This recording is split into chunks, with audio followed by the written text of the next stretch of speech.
Hello, this is Lori Michelle for Running on Love with God, the weekly program. I was awakened in April of 2009 to the voice of our Creator, and I host these weekly programs to share God's wisdom at a time where we need Him desperately. We always need Him, but we're spinning out of control. And I'm here in Israel. I moved to Israel a couple of years ago, and I'm hosting this program with my co-host, Anna Marie, in Chicago. Hi, Anna Marie. And Anna Marie is really good at asking questions and going deeper into very important topics. And today's topic is about obesity.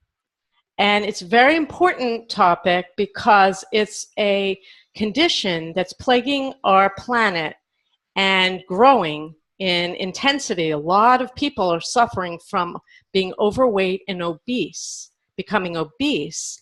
And there was a recent study by the OECD. Let me see if I get this correct. It is the OECD, the Organization of Economic Cooperation and Development. And there are 35 countries in this organization. And they did a study of developing countries and found that the obesity rates and the rate of being overweight is growing by leaps and bounds. And they cited that Great Britain is now the most obese country in Europe. It's startling.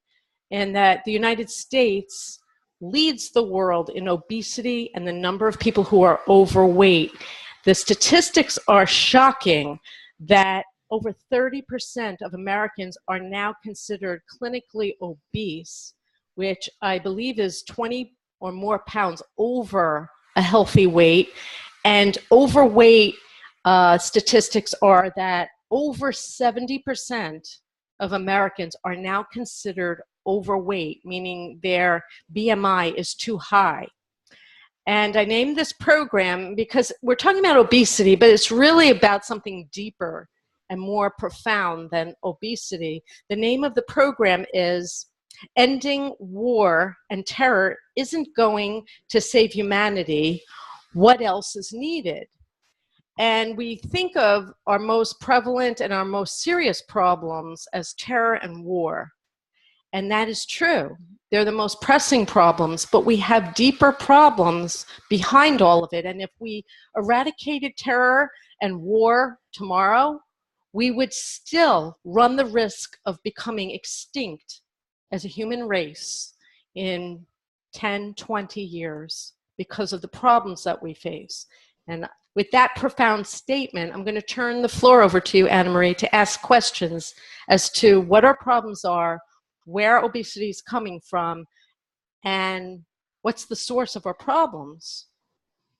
How will obesity make us extinct? It shortens lives for sure, but then the next generation will just carry on humanity. So why are you saying that we're in trouble with extinction from obesity? Because the causes of what is causing obesity and disease around the world is coming from the same source, evil. And I run the risk of sounding like a crazy Bible-toting fundamentalist, evil, Satan, but it's really serious. The same root cause of terror and war is evil, meaning choosing something that's not good, something not of God. And so when we look at the obesity crisis, Anna Marie, it's coming from something very serious and sinister, more than just having an extra piece of cake or cookies or laziness. There's an epidemic of people becoming obese, meaning they're very heavy, and I see it. It's frightening. And I'm not talking about that you don't look well in your clothes, that it's unsightly. I'm really not even addressing what you look like and feel like about yourself physically. I'm talking about the clinical implications of obesity, because when you are overweight, you're at a higher risk of all kinds of diseases. And we see these diseases running rampant around the world. Diabetes, cancer is is increasing around the world, and people who are overweight run a higher risk of all of those diseases. So extinction, yes, disease, death, children dying, and when we can't eradicate this evil, it seeps into every part of our lives. Explain a little bit more what you mean. So if I eat way too much and stop exercising and bring my body mass index way up over the levels, then I'm evil? Okay, it's the choice. I'm not saying you're evil. I'm saying you're choosing something that's not good. It's not of God. It's not following his rules. He gave us this body to come here, and while it looks like there's no such thing as God, he's real. That's the name of the program, Running in Love with God. I speak to him, I hear him, and we're not following his rules. And because we're not following his rules and we're choosing something that's against his guideline, his rules which he gave us to protect us from ourselves, we're hurting ourselves, we're hurting our children, and we're risking our very existence. So let's talk about obesity before you ask the next question. It's not just about what you eat and how much you exercise, although those two things are very important. It's what are we eating? And I posted a short video today about the root cause of obesity right now, because it's epidemic. We're not talking about 10 or 15 pounds overweight. We're talking about obesity. People are becoming very heavy, and it's far more sinister than just having an extra piece of cake and not going to the gym. The food supply, Hashem told me years ago, is poisoned. We are being poisoned because food manufacturers and people are choosing to make money over the welfare of each other. So you ask me, how are we going to go extinct? When people choose themselves, self-interest and money over the welfare of each other, it's a mushroom cloud that adds up over and over again. And we're seeing it. We're seeing it in the most obvious way: terrorism and war. I want more. I want your land. You need to report to me. I want, it's all mine, not yours. But let's back up and say I'm a good person and I work for a food manufacturer. And I'll put a little arsenic, and I'm calling it arsenic. I had this conversation this morning, actually, with Hashem. And he said, Lori, if I told you that you could put just a little bit of arsenic in your chicken, and you could serve it to your friends and family, and they would go bonkers and think you are the best chef in the world, and they wouldn't even really get sick. Maybe if they kept eating the chicken every single time they came to your home, they might get a little bit of diarrhea. But they would think you're the greatest cook. They would enjoy your food. Would you serve it to them? A little bit of diarrhea. I said, no. Well, if I told you that if you put just a little bit of arsenic in the food, nobody would really get sick. It would take 10 years. But you, in a year, would make $100 million. Would you do it? Of course not. Do you know how many food manufacturers, how many manufacturers of products are putting out items that they know cause cancer? Are they actually putting arsenic in food? I'm using the word arsenic, but let's use a different word. Let's call it sorbitol. Let's call it saccharin. They introduced, and this is many years, I was awakened in April of 2009. And over time, Hashem was guiding me. One of the first things he said was, don't put that cheese on that burger. You know, he was teaching me the laws of kosher. But it got deeper than that, Anna Marie. Of course, I'm Jewish. You don't need to follow those laws. But it was deeper than that. I was drinking a drink that was flavored water. And it said it was healthy, it was organic, it was, you know, some healthy water. And I read the ingredients. It didn't look anything like anything serious. And I wasn't even drinking the whole bottle. I would take a little bit of it and mix it with water just to flavor the water, so the water would taste a little more refreshing. And one day Hashem said, no more, throw it out. And I said, why? He said, read the ingredients. And I don't recall what the ingredient was. It might have been sorbitol. It might have been something. It was a sweetener that wasn't pure. And he said, a little bit isn't going to hurt you, but over time, it's not good for your body. You need to throw it out. So I'm calling it arsenic, but all of these additives that the manufacturers and the companies are putting in the foods, food emulsifiers, preservatives that allow the shelf life to last for 10 years. So they don't throw the product away and they make more money. Our bodies can't digest it and it gets stuck. And this is one of the primary reasons that we're growing fat and obese. And if you don't like the word fat, my apologies. But I work at managing my weight too. This is not, you know, I'm so perfect and I'm so svelte. I work at this. I get up every morning, I exercise, I check what I'm eating. You have to be vigilant. Then we're victims, right? Yes and no, because the problem is we need to all wake up because we're all participating in the problem. You're very thin, Anna Marie, and you're very healthy and you watch what you eat. But you are participating in this problem.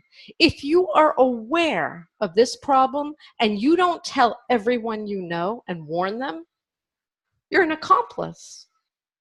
And you know, I can't state this strongly enough. We are all responsible for each other. The minute you say, well, you know, hey, I'm not doing anything wrong. Well, hey, I'm thin. My children are thin. We're all athletic. We're not part of the problem. It doesn't apply to me. It does apply to you. You need to care about the people around you. They're being poisoned. But then wouldn't that be highly offensive if I start pointing out to them? Yes. And you know what? If I had information, Anna Marie, that was going to save your life or offend you, what would you like me to do? Would you like me to keep the information to myself that's going to save your life or run the risk of offending you? I think I would choose saving life. It's what I would choose, but let me add to what you just said. I went to post this picture on Facebook, and this picture says, I don't know if you can read it. Yeah. Wake them up and teach. Everything is measured. Wake up humanity. You're off the charts and dying. But when I posted this with the headline about terrorism and war, Facebook took my money and they promoted it. But it's a scale with a tape measure and an apple. And today I went to post a short video that said, what's causing the obesity crisis with the scale? And they denied my ad saying that it would offend people. Because I'm talking about obesity and showing a scale, and I might make someone who's overweight feel bad about themselves.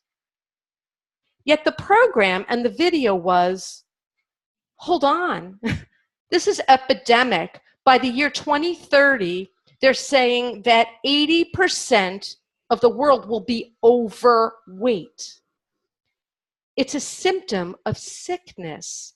And the things that are making us overweight and obese are causing cancer and diabetes and all kinds of sicknesses in humanity.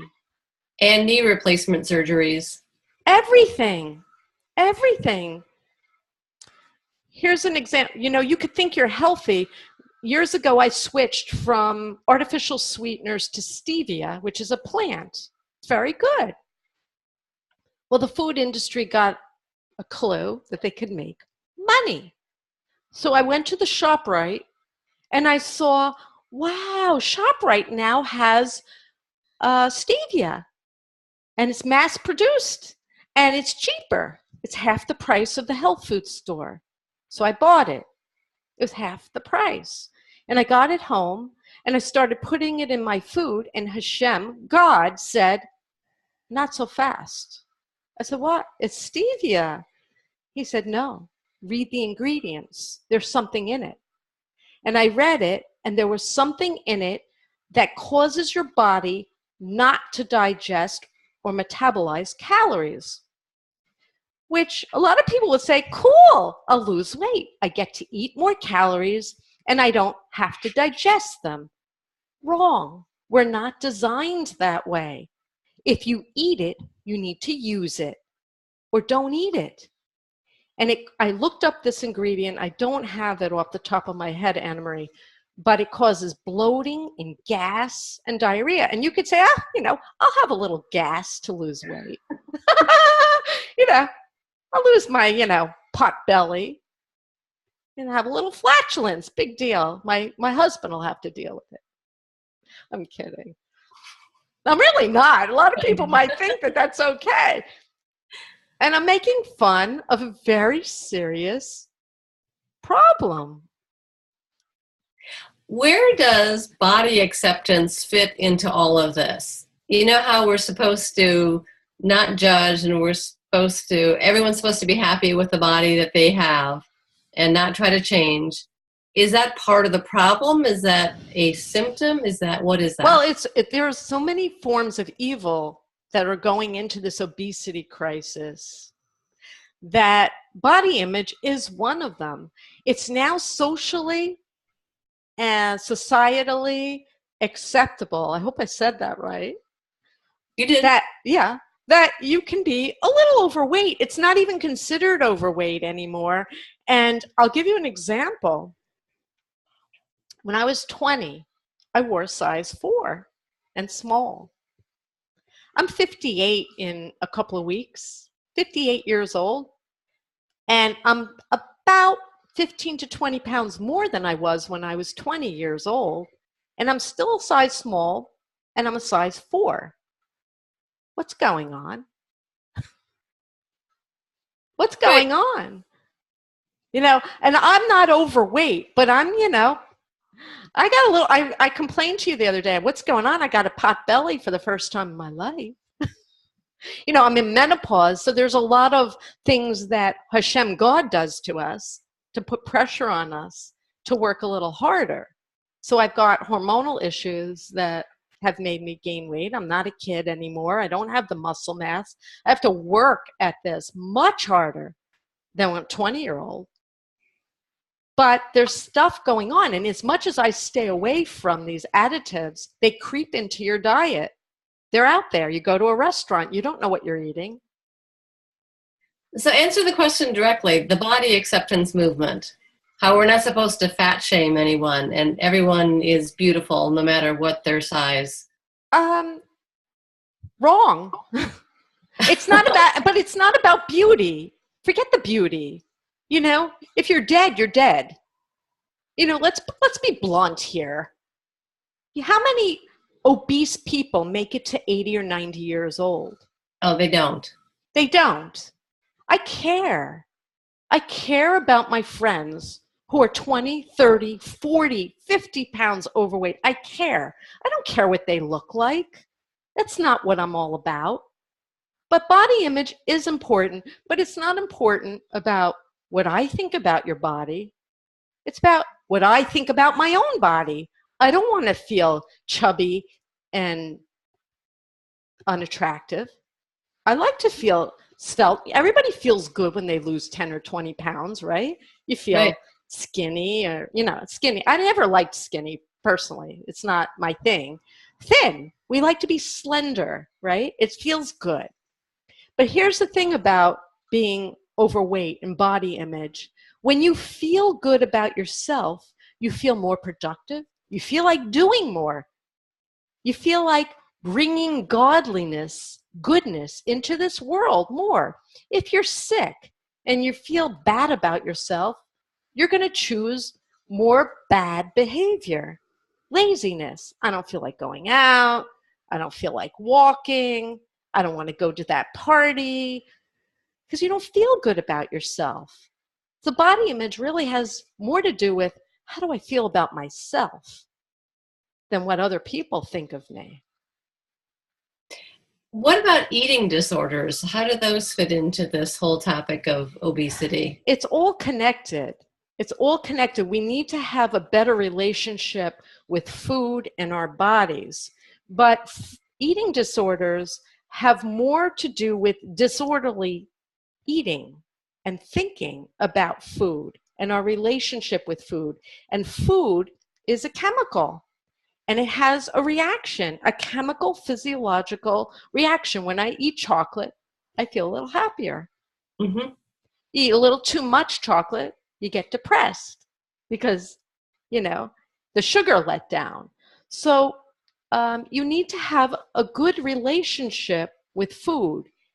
But that isn't really what I was addressing so much on this program, although that's very, very important. It's all part of our choices and how we think about things. But there's a lot going on here with this obesity crisis.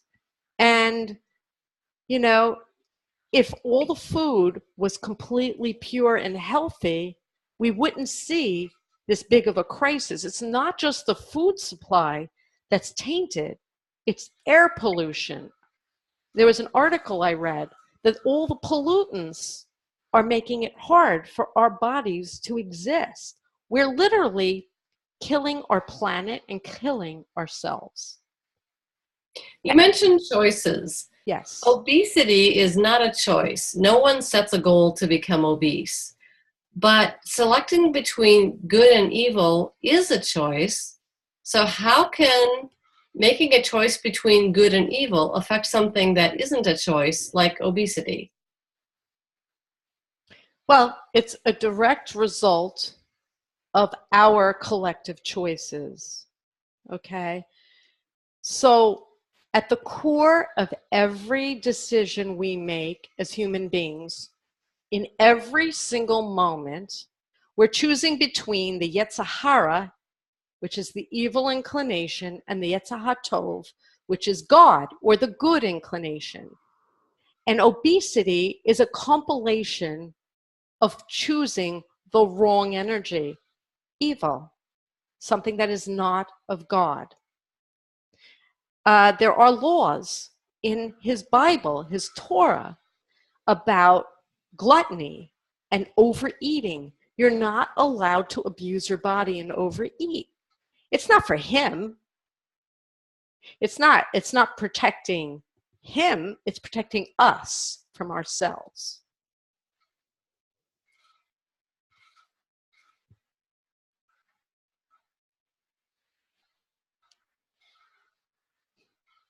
Can you give any examples of specific things that we can do besides watching what we eat and exercising more? Should we be more activist in terms of going after food companies?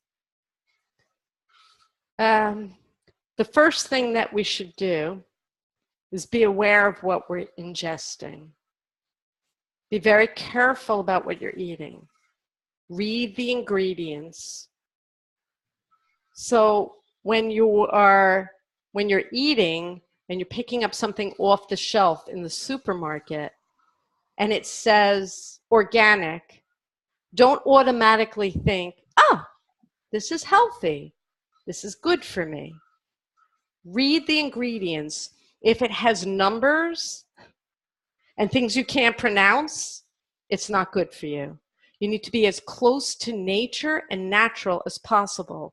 But here's something that's very surprising. I was in the supermarket and I thought, okay, Hashem, I won't eat all of those additives anymore. I'll be very careful, and I'll go to the produce section and I'll buy more fruits and vegetables. And hey, you know, it's more money, but I'll spend the more money for the organic vegetables. And I went to get the organic vegetables, and he said, don't waste your money. I said, really? He said, don't waste your money. Spend half the money and wash your vegetables. They're ripping you off. So, am I right? Was he right? You tell me. Well, I know a friend of mine has an organic farm, and he's absolutely appalled by what they're allowed to call organic. He won't do it, but all of his neighboring farms who grow organic put all kinds of organic chemicals. Yes, right. And they charge more. Yes. Oh, yes. So that's what Hashem warned me. Now, how would I know about that? You know, I could do the due diligence and the research, Anna Marie, but I really didn't. And coming on this program last night, he said, I want you to Google, and whoever's watching, I hope there's a lot of people going to watch this, Google food additives and obesity and watch what comes up on the internet. I sent you some articles. Were you shocked? Yes. Were you surprised? Well, I had heard all of that before, so I wasn't surprised. Okay. Well, you know, I was a little surprised. I think that people who are battling the bulge will be a little surprised that it's not 100% their fault as far as overeating and not exercising. At the end of the day, you can't give yourself any pats on the back or excuses. You need to wake up. And if you're overweight and obese, you need to get it under control because you're harming yourself. And the other statistic that I read is that overweight parents have overweight children. And now we have an obesity crisis in children and an alarming rate of diabetes in young children and cancers. It's heartbreaking. It's absolutely heartbreaking. So here's the last 2 minutes. You have a last question? No, go ahead. Just wrap it up on what we should do. We need to monitor ourselves. Is there anything else? Is that enough if we just watch what we're eating? The problem is systemic. It's societal. The same horrors that are causing terrorism and nuclear war are in our food supply. We need to all wake up and every day be very conscious of our food choices, what we're bringing into our home. Why? Our reasons why.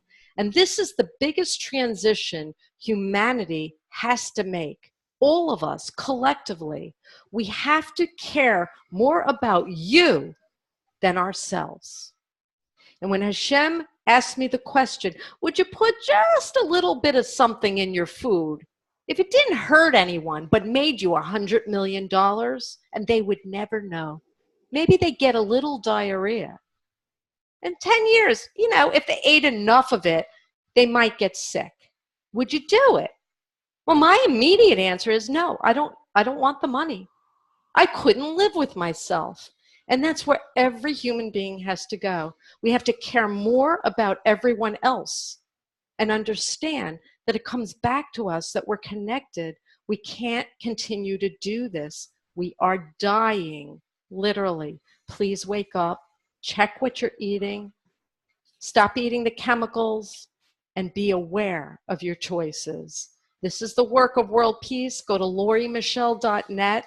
There are more programs on this website. Please watch them and share them. I'm telling the truth. It's time to wake up and work for world peace. We can have world peace, but we all have to come together and do the work.